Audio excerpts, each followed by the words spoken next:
আল্লাহ তাআলা বলেন, এই যে আমরা কুরবানি করি, এই কুরবানির রক্ত, মাংস, গোশত কোনো কিছুই আল্লাহ তাআলার কাছে পৌঁছে না। আল্লাহ তাআলার কাছে পৌঁছে কি? আমাদের অন্তরের তাকওয়া। লা ইয়ানালুল্লাহু লুহুমুহা ওয়ালা দিমাউহা ওয়ালাকিন ইয়ানালুহুত তাকওয়া মিনকুম।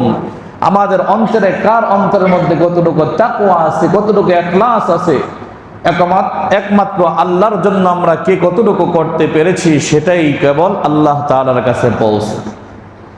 শুধু এখানেই নয়, বরঞ্চ শুধু কুরবানি বলেই না, বরঞ্চ যে কোনো আমল করব, সব আমল কার জন্য হতে হয়? একমাত্র আল্লাহর জন্য।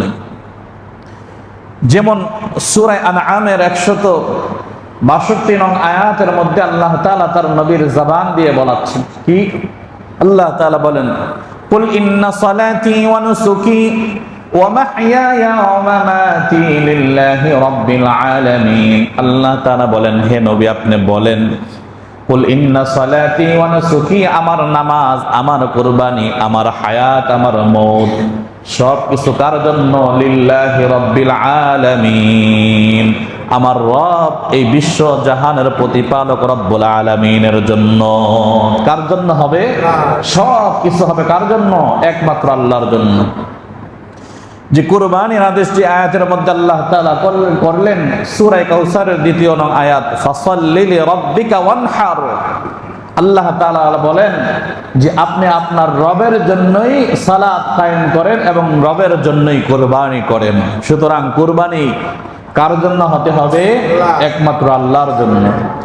যাদের উপর কুরবানি ওয়াজিব হবে, এই কুরবানি করব আমরা একমাত্র আল্লাহর জন্যই করব, অন্য কোনো মাকসাদ আমাদের অন্তরের মধ্যে যাতে না থাকে, এই জন্য আগে থেকে আমাদের অন্তরটাকে পবিত্র করে নিতে হবে। কি বলেন, কথা ঠিক কেটে কিনা?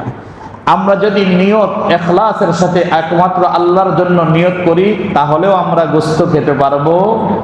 আর যদি নিয়ত অন্য কোনো উদ্দেশ্য থাকে, অন্য কোনো মাকসাদ থাকে, তাহলেও গোশত খাবো। গোশত তো আমরাই খাবো, কিন্তু নিয়ত যদি একমাত্র আল্লাহর জন্য হয়, এর জন্য প্রতিদান পাবো। আর যদি নিয়তের মধ্যে গরমিল থাকে, লোক দেখানো থাকে, তাহলে এর থেকে প্রতিদান থেকে শূন্য থাকবো, শুধু গোশতই পাবো। কি বলেন, কথা ঠিক কিনা?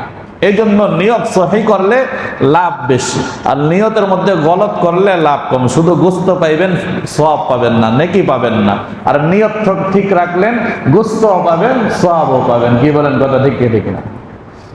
এই জন্য এই কুরবানি যদিও ওয়াজিব, কিন্তু এর ফজিলত অনেক বেশি। আবার যাদের উপর ওয়াজিব হয়েছে, না করার প্রতি সতর্কতাও বেশি।